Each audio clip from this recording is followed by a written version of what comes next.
Hi everyone, welcome back. Happy Tuesday. Today's March 24th, 2020, and today I have a really fun activity in store for you guys. So what our focus is going to be for today is sequencing. And I'm going to write that word because it's a super important word to everything that we're going to do today. So I'm going to spell it out here. S-E-Q-U-E-N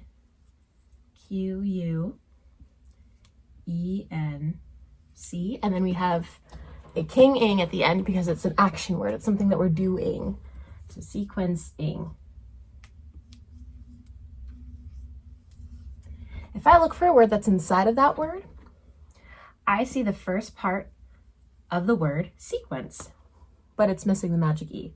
So I'm going to write that word underneath. That's its root word. That's where that word comes from. Sequence. A sequence is something, we've talked about this before, you might remember. A sequence just talks about the order of something, and it's really important to follow the directions and to follow things in order. If something is not in sequence, especially if you're making something like a recipe or you're doing a craft, then you're not going to be able to do it the correct way.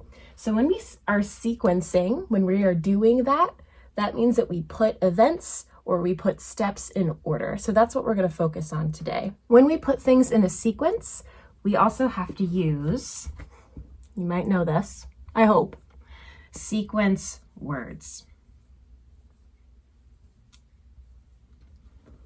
Okay, so I want you guys to think. I know that you're not in front of me, but you can still do it with me. It's okay. Maybe I'll be able to hear you through the computer screen. What are some examples of sequence words? So what are some words that help us put steps or put things in order? Think about it. Think about if you were telling a friend how to do something. Do you give up? Are you shouting it at me? I can't hear it. Okay, I think I got it. Here are some examples. Let's see how many you got, or if you can think of more. We have the word first. Some light bulbs should be going off. What are some other ones? We have first, we have next, we have then, we could say after that,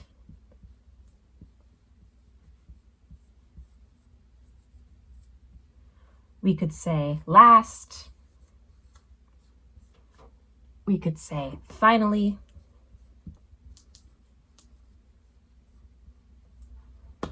usually when we think of sequence words, the easiest ones, the simplest ones are first, next, and last. Sometimes then too, if there's an extra step we need. Things like after that or finally, I'm gonna put a star next to those. Those are kind of like brain blaster ones. You can use those. They're not as common, but they still definitely help us put things in order and help us know what position they are. So for example, if I were doing a recipe, I wouldn't say, first, you take your food out of the oven. What? That doesn't make any sense.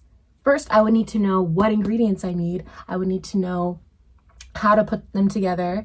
I would need to know when to put them into the oven. I would need to know how hot the oven needs to be. There's a lot of steps that have to be in order before I get to that point. I want you to think, what would the word be if I were giving you the step of take the food out of the oven? It'd probably be one of these, right? Probably be either last or finally. Or if I were thinking of one step further, it could be to eat your delicious food after it cools down. Then I would use last or finally as well. So it depends on the steps that you're giving, and it depends on what you're trying to do. So these are the important words that we're going to be using in our story today and in our activity that I'm going to show you. So we're going to be sequencing things using sequence words in order, using words first, next, then, after that, last, finally. There are other sequence words too, and I want you to talk about that with your family, or you can think about it in your brain. Think about what other words we could use to put things in order. Okay, so we're going to keep sequencing in mind. We're going to keep that back there. I know it's a little hard to see, but it'll stay there for our story. The book we're going to read today is maybe one that you've read before in school or at home. I remember I read this book when I was little with my parents. There's a lot of books in this series, but it is the book, If You Give a Moose a Muffin. So the author is Laura Joffe Numeroff. I hope I'm saying her name right. It's my best guess. It's illustrated by Felicia Bond. So this is what the cover of the book looks like. So I'm going to start by making some predictions about what's going to happen. I know the title says the word moose, says the word muffin. I see both of those things in the picture. Those are two pretty important parts of our story, right? That's what we can think about from the cover. I can also think about what the setting of the story is. I can see that it takes place maybe inside of a house. There's floors, there's a wall, there's a door, and I see some steam coming off the muffins, which says to me, ooh, maybe they're fresh out of the oven. I hope. It's gonna make me hungry. I haven't eaten breakfast yet. Uh-oh.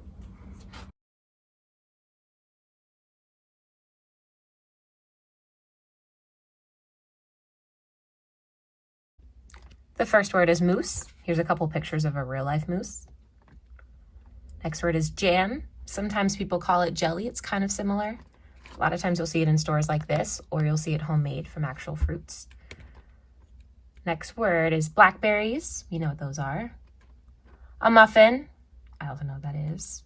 And this word is scenery. So in that word scenery, I also see the word scene. When I think about a scene, I usually think about a movie or a play or something that's typically fiction.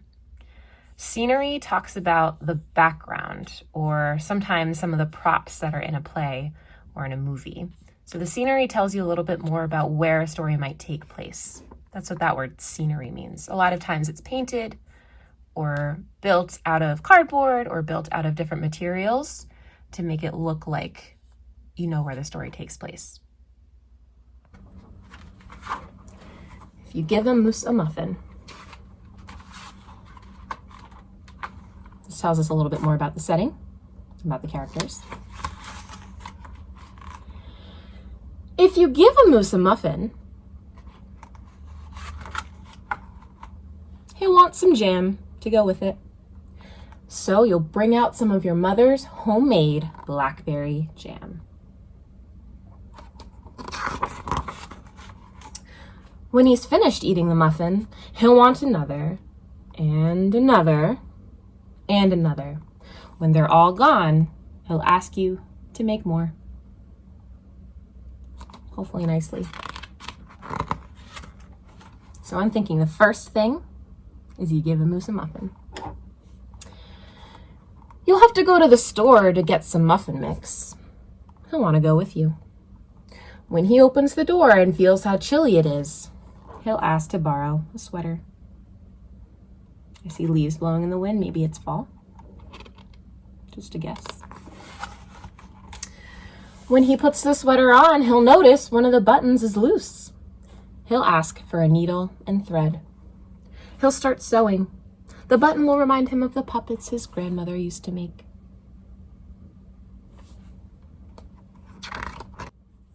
So he'll ask for some old socks. He'll make sock puppets. When they're done, he'll want to put on a puppet show. He'll need some cardboard and paints. He's a very creative moose. Maybe you can get some ideas for things that you can do at home too. I don't know. Then he'll ask you to help make the scenery.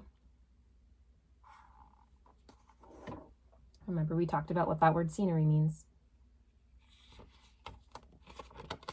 Helps tell you a little bit more information about the setting, usually in a play. When the scenery is finished, he'll get behind the couch, but his antlers will stick out. And I'm going to think, if I don't know what the word antlers means, I'm going to think about what I already know. I know I've heard the word antlers when talking about deer. And I'm going to think, if I didn't see that word, if I had no idea what that word means, I'm going to use a picture to help me out. It says, but his something will stick out. So I'm going to look at the picture. What is sticking out in that picture? Looks like this part of the moose. I'll go back to the cover. Looks like these are the antlers. Just like deer have antlers too. So he'll ask for something to cover those antlers up. You'll bring him a sheet from your bed. When he sees the sheet, he'll remember he wants to be a ghost for Halloween. He'll try it on and shout, "Boo!" It'll scare him so much, he'll knock over the paints. Think about what do you think he's going to do next? Now he has a paint-covered sheet. So he'll use the sheet to clean up the mess. Then he'll ask for some soap to wash it out. He'll probably want to hang the sheet up to dry. He'll go outside to put it on the clothesline. When he's out in the yard, he'll see your mother's blackberry bushes. I'm going to think, when have I heard about blackberries in this book already? Do you remember? Seeing the blackberries will remind him of her jam. He'll probably ask you for some. Uh-oh. I love the pictures in this book. They're very detailed. And chances are, if you give him the jam, what's he going to ask for? You know it. He'll want a muffin to go with it.